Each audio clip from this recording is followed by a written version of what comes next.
banjo around 1950. I lived in this area.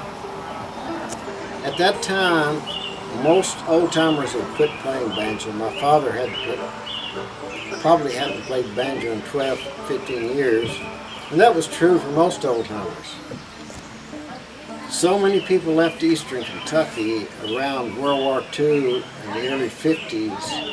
There was a culture crash, and all the old ways had disappeared, mostly. You had a few old-timers still playing, but they didn't play at school dances and at home dances as they had done previously. My father owned a country grocery store, and after I traded for a banjo around 1950, he played some for me. He knew at least 12 to 15 different tunings of the banjo. And one of the functions of the banjo is telling stories. And in order to tell stories, they tune the banjo different ways to get different sounds for different songs. Because the banjo had previously had no frets, and a lot of old-timers in the mountains still made their own banjos. So I learned a lot of different tunings, and I learned techniques that were used in Knott County and actually throughout the mountains to back up the voice. That is, there was a lot of left-hand picking and plucking as well as right-hand. I learned a tune called Morphine that was a Knott County tune, never heard it anywhere else. And the old fellow who played it for me said, "Son, there's more music in the bottom string of a banjo than any other string." And I noticed that when he played Morphine, he would pluck that bottom string like that, get a little rolling sound.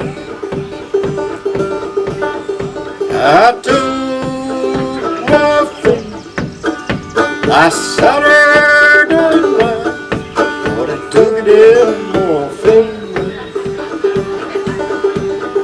Every doctor has done just as he did, but I did it away from me. It gives it a rolling sound rather than this. Get that little note which fills in behind the voice.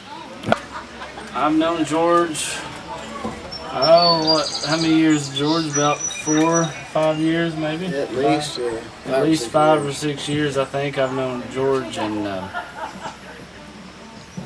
when I first met him I immediately, was picking up on the way he played the banjo. It reminded me, it sounded like Eastern Kentucky banjo.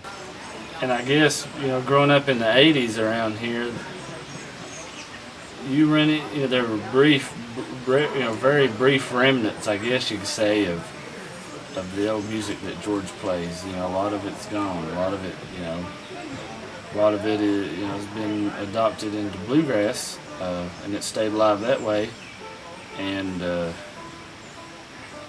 But you don't hear a lot of people playing the old style banjo. A lot of people don't even remember the old style of banjo playing either. Especially my age, you're influenced a lot of times by what you hear on the radio or see on TV. And the big, and then of course you think about banjo players like Earl Scruggs, and then you think about Grandpa Jones and String Bean, people like this who did play kind of in the old style, but that was kind of all, every once in a while, you meet somebody who could sing or play something. My papa sang in the old regular Baptist church, and that was one of the things that got me into the older music, was seeing him get older and knowing that when he went, there was something he was probably going to take with him. Most people have to learn by imitation. That is, they get a teacher and they learn exactly as the teacher plays. Bluegrassers do that. They learn to play like Earl Scruggs played. But in the mountains and in rural Kentucky earlier, the banjo was a common object. I mean, it was sitting in the corner of the cabin in a lot of musical families. So if someone wanted to play the banjo, they picked it up and they played it.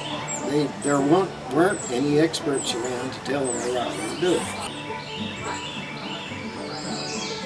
I think it's real important. There's a lot of this out there that we don't know about.